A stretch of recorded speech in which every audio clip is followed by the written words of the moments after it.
네, 안녕하십니까. 오늘도 일상기도회를 통해 함께 하나님의 말씀을 나누기 원합니다. 오늘 우리가 함께 살펴볼 본문은 이사야 1장 21절로 31절까지의 본문입니다. 우리가 어제 이사야의 말씀을 살펴보는 것으로 시작해서 오늘 1장의 후반부의 말씀을 함께 나누어 보고자 합니다. 어제 말씀에서 하나님께서 유다 백성의 형식적인 신앙을 책망하셨죠. 참된 회개를 촉구하셨습니다. 백성은 제사와 절기를 드리고 있었지만 그들의 삶은 하나님을 떠나 있었습니다. 그러나 하나님께서 오라 우리가 서로 변론하자 라고 말씀하시며 너희의 죄가 주홍 같을지라도 눈과 같이 희게 하시겠다라는 약속을 주셨습니다. 오늘 본문은 그 말씀에 이어지는 말씀으로 하나님께서 예루살렘의 타락한 모습을 탄식하시면서 동시에 결국 회복시키겠다라는 선포의 말씀이 이어지고 있습니다. 본문 21절은 이렇게 기록하고 있습니다. 신실하던 성읍이 어찌하여 창기가 되었는고 정의가 거기에 충만하였고 라고 기록합니다. 여기에서 신실하던 성읍이라고 말하고 있죠. 예루살렘을 그렇게 지칭하고 있습니다.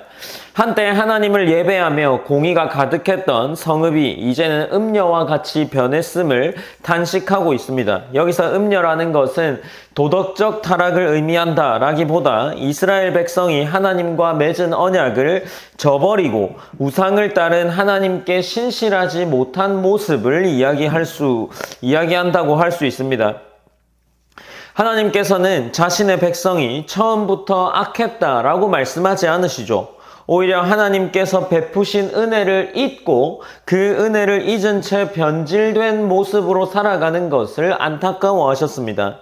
그리고 22절로 23절 말씀에서 그 타락이 얼마나 심각한지를 보여주는 비유로서 몇 가지 비유를 기록하고 있는데 내 은은 찌꺼기가 되었다라고 말하면서 내 포도주에 물이 섞였다라고 이야기합니다.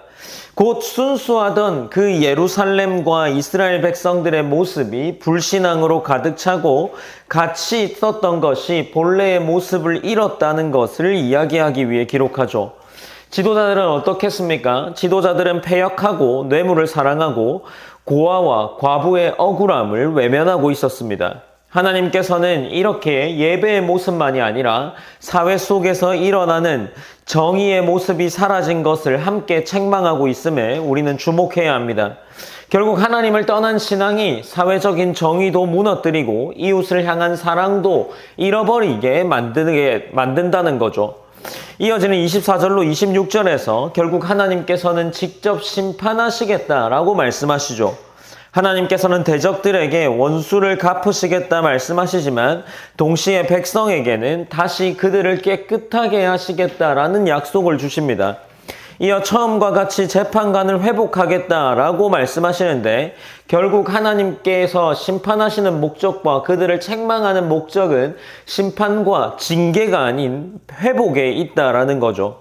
그리고 27절에서 이렇게 기록하는데 시온은 정의로 구속함을 받고 그 돌아온 자들은 공의로 구속함을 받으리라 라고 기록하고 있습니다. 어쩌면 이것이 핵심일지도 모르겠습니다. 하나님께서는 자신의 백성을 회복하실 때도 정의와 공의를 외면하지 않으십니다. 죄를 그대로 덮어두시는 것이 아니라 죄를 해결하시고 바르게 세우심으로 구원을 이루시죠. 결국 이 말씀은 장차 그리스도를 통해 완성될 하나님의 구원을 보게 합니다. 반면 28절로 31절까지는 결국 끝내 하나님께 돌아오지 않는 자, 하나님을 거절하는 자들에게는 마지막 경고가 이어지죠. 그들이 자랑하던 상수리 나무와 동산은 말라버릴 것이고 하나님을 떠나 의지하던 모든 것들이 결국 수치를 가져오게 될 겁니다. 마지막에는 불꽃과 함께 타버릴 것이라 말씀하시면서 하나님을 거역한 삶의 끝이 어떠한 모습을 띠게 될지를 보여주고 있습니다. 오늘 본문은 하나님께서 죄를 미워하시는 분과 동시에 회복을 기뻐하시는 분임을 보여주고 계십니다. 하나님께서는 우리의 죄를 외면하지 않으시지만 우리를 버리기 위해 심판하시는 것도 아니라는 사실을 기억해야 합니다. 오히려 하나님의 모든 이 결정들과 생각들은 삶을 정결하게 하고 다시 하나님의 백성답게 그 백성들을 세우시기 위함입니다. 우리도 신앙생활을 하다 보면 이러한 생각들을 할 수 있을 겁니다.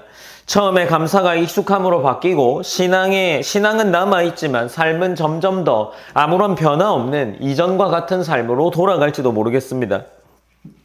그러나 오늘 본문은 하나님께서 말씀하시길, 말씀을 통해 하나님께서 우리의 마음을 다시 새롭게 해야 한다는 것, 날마다 하나님께 돌아가는 삶을 살아야 한다는 것을 말씀하고 있음을 우리는 기억해야 합니다. 우리가 오늘 본문을 읽으면서 또한 잊지 말아야 할 부분은 하나님이 삶에 대한 모습, 사회적인 정의까지도 생각하고 계신다라는 겁니다. 우리가 다른 부분은 많이 생각하거나 변화시키지 못할지라도 내가 속한 공동체나 내가 속한 직장 혹은 함께하는 사람들에게 사회적인 정의, 하나님이 말씀하시는 공의, 이웃을 사랑하는 모습을 보이는 것은 그리스도인으로서 중요한 문제가 되지 않을까 싶습니다. 우리가 이것을 기억하면서 함께 오늘 기도함으로 나아가길 원합니다. 한 주를 마무리하면서 기도하실 때에 하나님께서 우리의 마음을 날마다 새롭게 하셔서 처음 하나님을 사랑했던 믿음을 잃지 않고 삶 속에서도 정의와 공의를 실천하는 성도가 되기를 기도했으면 좋겠습니다. 그리고 두 번째로 하나님께서 우리의 죄를 정결하게 하시고 회복하시는 은혜를 날마다 경험하며 하나님보다 다른 것을 의지하지 않고 오직 주님만 신뢰하는 삶이 우리의 삶이 되기를 기도했으면 좋겠습니다. 제가 기도함으로 오늘 일상기도회를 마무리하겠습니다.